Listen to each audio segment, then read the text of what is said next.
Dogworks Radio is sponsored by Alaska Dogworks. Check out their website at alaskadogworks.com. You can support this podcast on patreon.com/firstpawmedia. This episode of the podcast is brought to you by First Paw Coffee Company, specializing in private label premium blend coffee. If you're serious about coffee, you should check it out.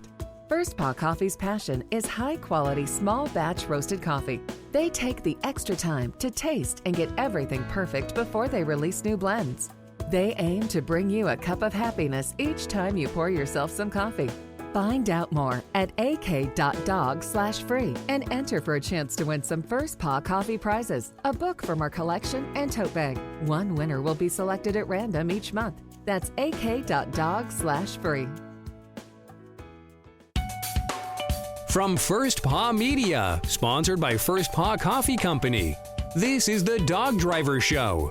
Visit our website at dogworksradio.com. Now here are your hosts, Robert Forto and Kourosh Partow. Hello and welcome everybody. This is Robert and I am here with my co-host KP and we are the Dog Driver Show. And today we have a guest calling in from Germany. KP, who do we have?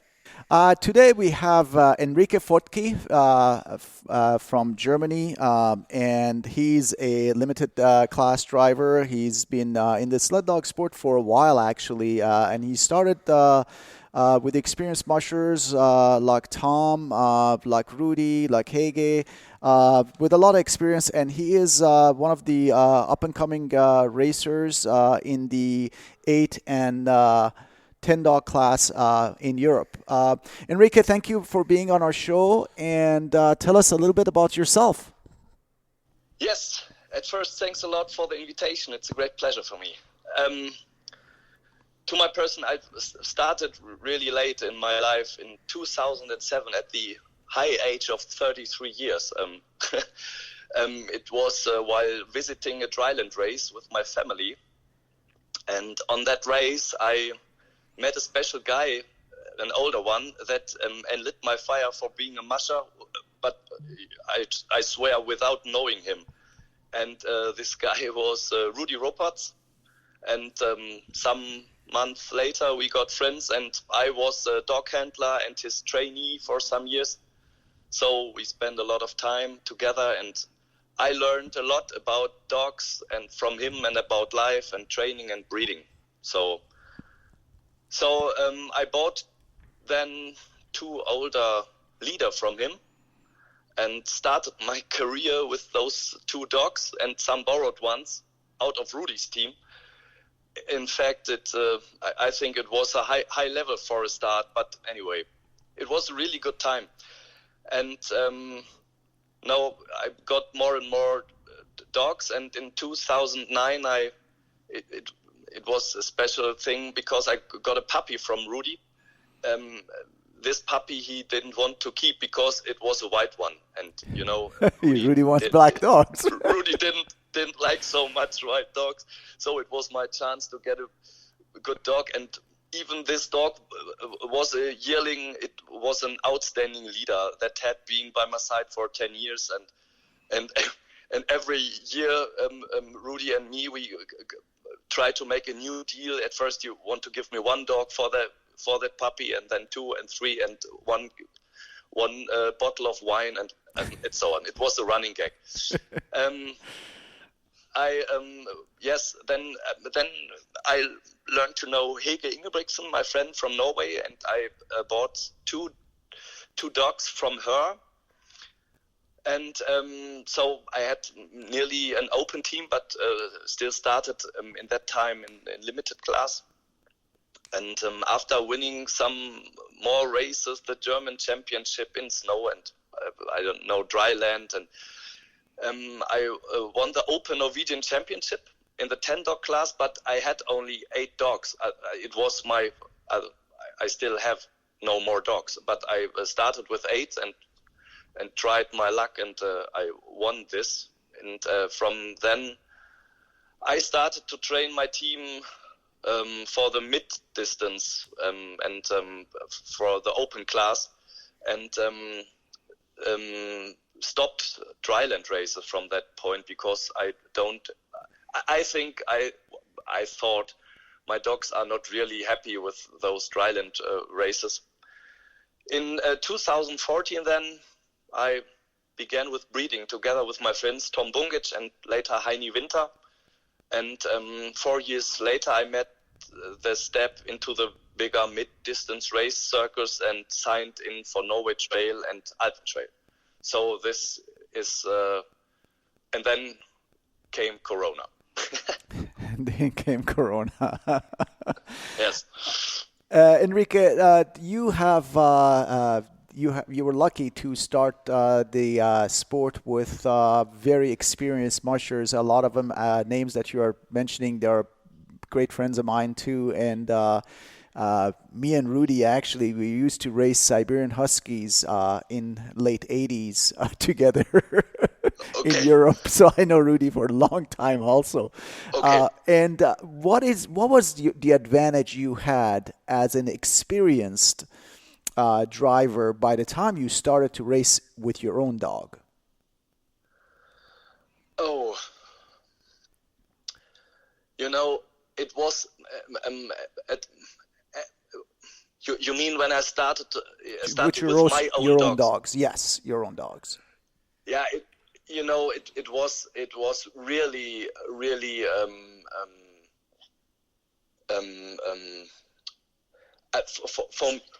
it was really exciting for me because I raced the former races with some of the experienced dogs from Rudy, and then my own team was. I really was surprised that I had a good team and good trained dogs, and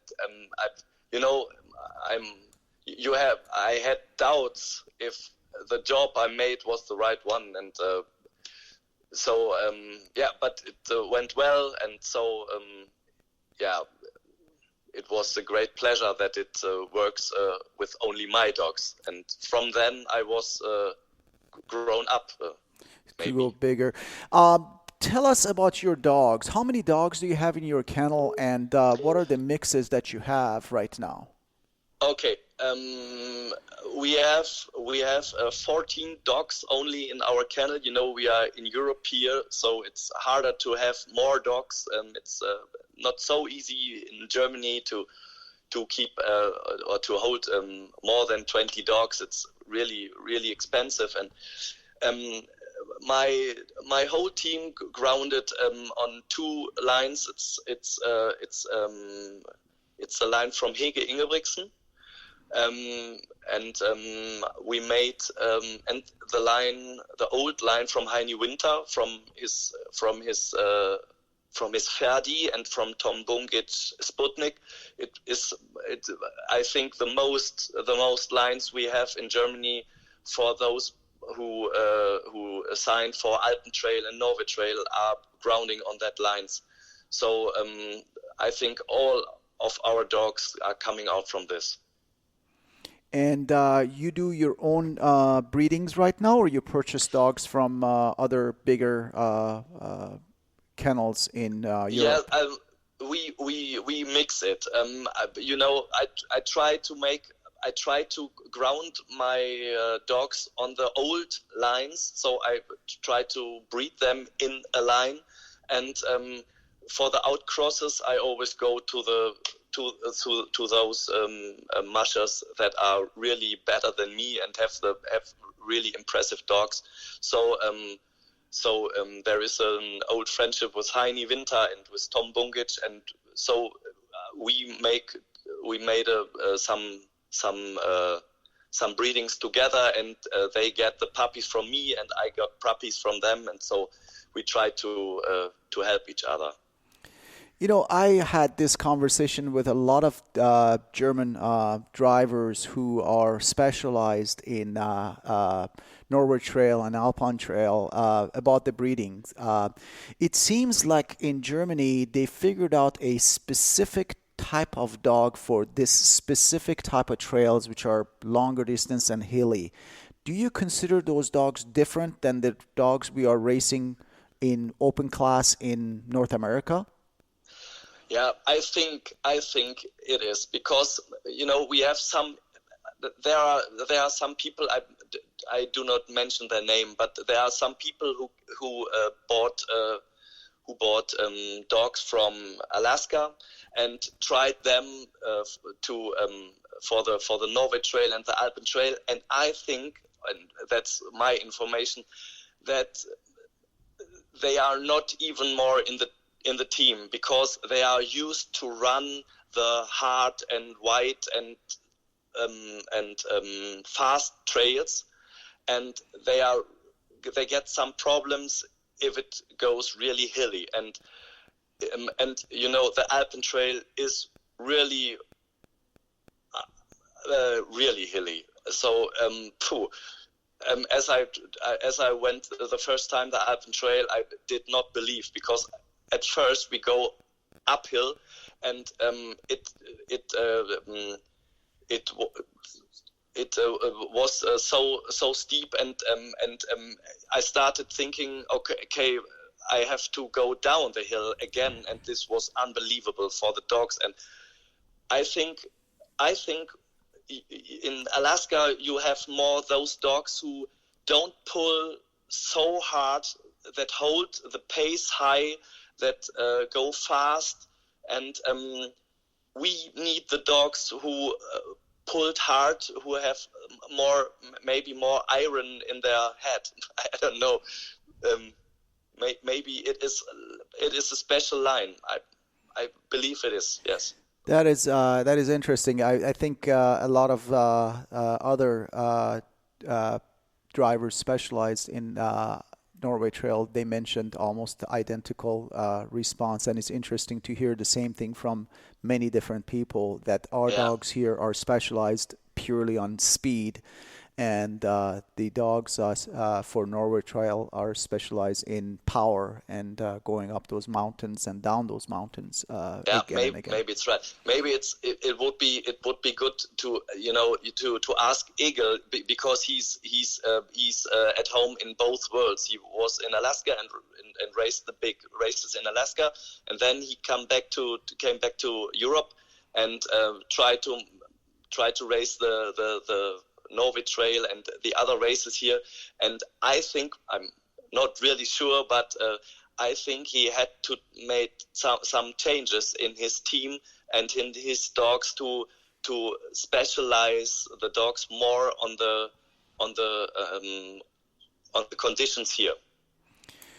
Enrique, after all those years of racing and training, what do you look in a dog? If you have to buy a dog or breed a dog, what qualities are you looking for? Okay, that's a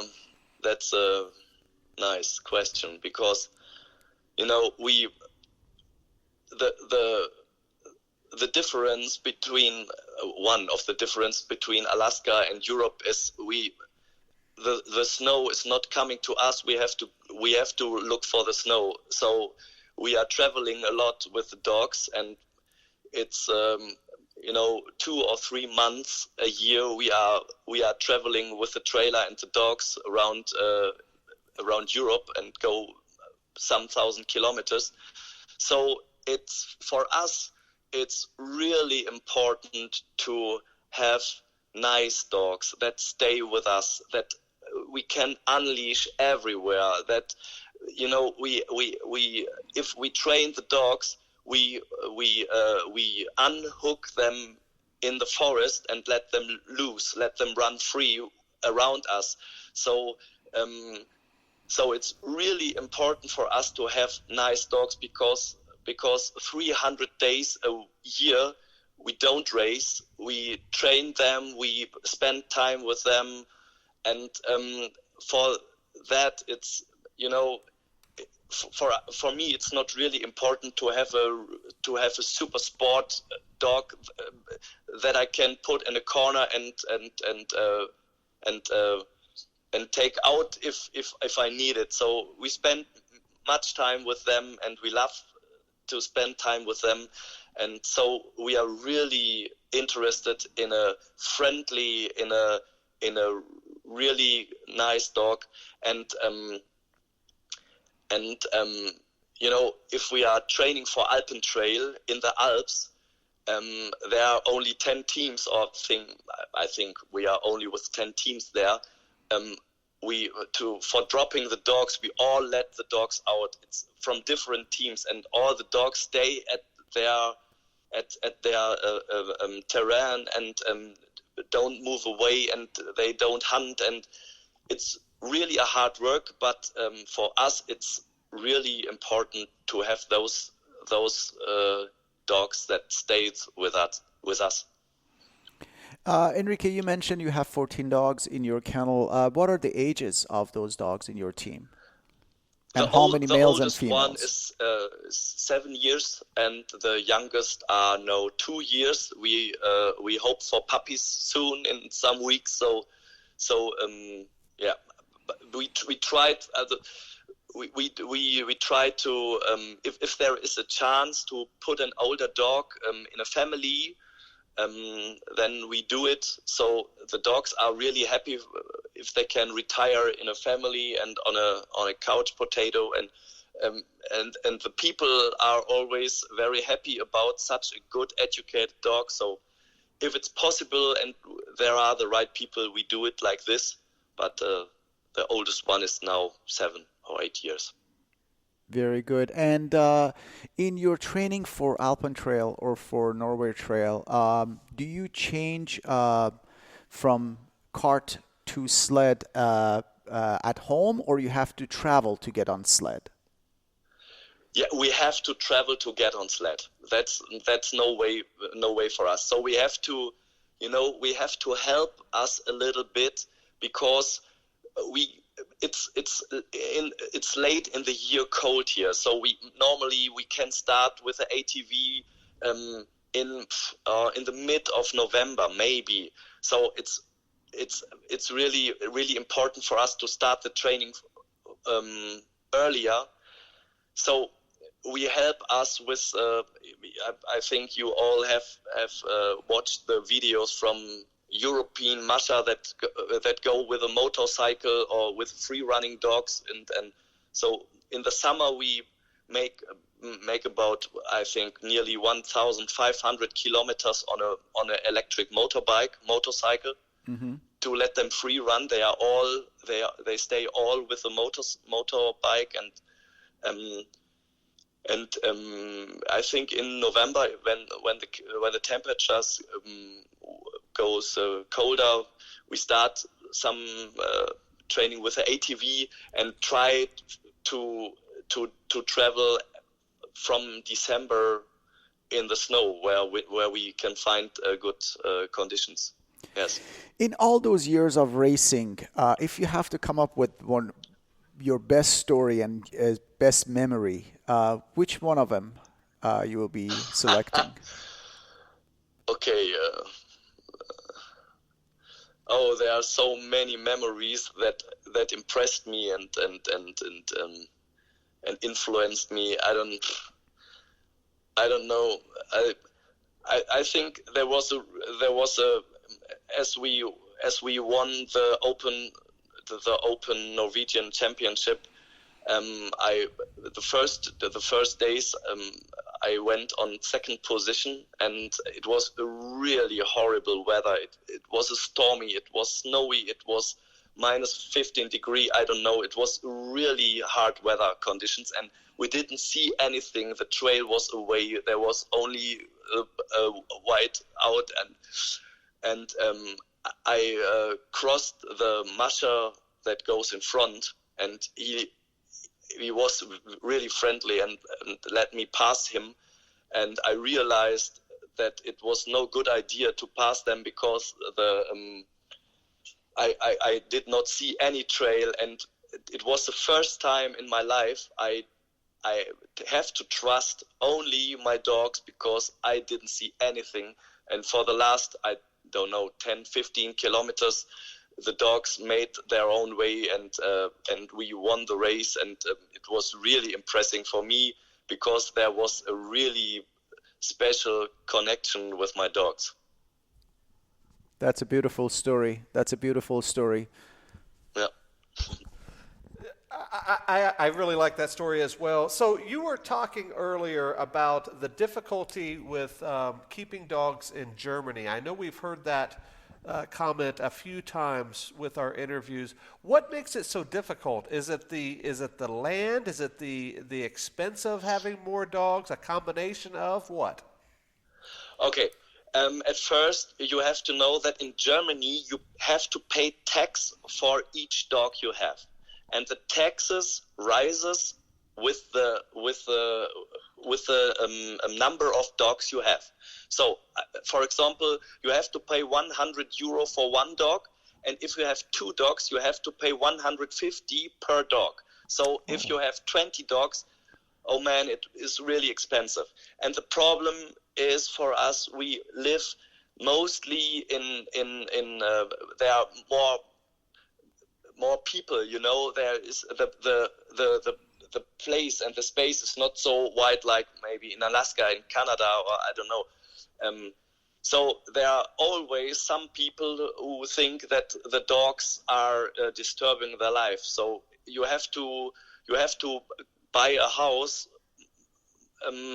there where no peoples are living. So it's really hard, and so it's. Rudy told me if I was his dog handler, he told me at first you buy bigger cars, then you buy bigger houses, and then you divorce from your wife, and I always thought it was the thought of an old man, but he was absolutely right. So I sold my house in a city and went in a national park in the forest, and yes, you know, it's not so easy to have many dogs in Germany, and it goes really harder if you have not dogs that behave well. So you can't have dogs barking the whole day or the night. It's not possible. So I think this is the reason why the most German or European, maybe European Musher, don't have so many dogs, because there is a really high standard quality for the dogs you have. So yeah, I think this is the explanation. So before we go, Enrique, you had mentioned that you have to pay that tax per dog. Is that a annual tax, or is that just a one-time tax? It's a one-time per year. One time, so annual tax. So that dog. It's an annual tax. That dog may cost you several $100s above what it costs to feed and house and all that. Yes, very Absolutely interesting. Right. Very interesting. We have not heard that story before, so thank you for sharing that. KP, anything else for Enrique before we go? No, Enrique, thank you for sharing your passion and your experience with us. We'll be following you on Facebook and social media, and following your success along Norwood Trail and Alpo Trail and other races. Good luck with the racing and training season. Thank you. The same for you too, guys. Thank you Bye. very Thanks much. a lot. All right, guys. So on behalf of our co-host and our guest today, this is Robert for the Dog Driver Show. We will see you guys next time. Goodbye. From First Paw Media, this is the Dog Driver Show. We hope you enjoyed this podcast, and we invite you to subscribe in Apple Podcasts, Spotify, Stitcher, or wherever you get your podcasts. You'll find a link on the episode notes. You can tap or swipe on the episode cover art, and you can see some offers from our sponsors. You can support our show by supporting them. If you like what you have heard, we would love it if you could give us a 5-star rating and tell your friends how to subscribe too. Your hosts are Robert Forto and Kourosh Partow. Our producer is Robert Forto and created for First Paw Media.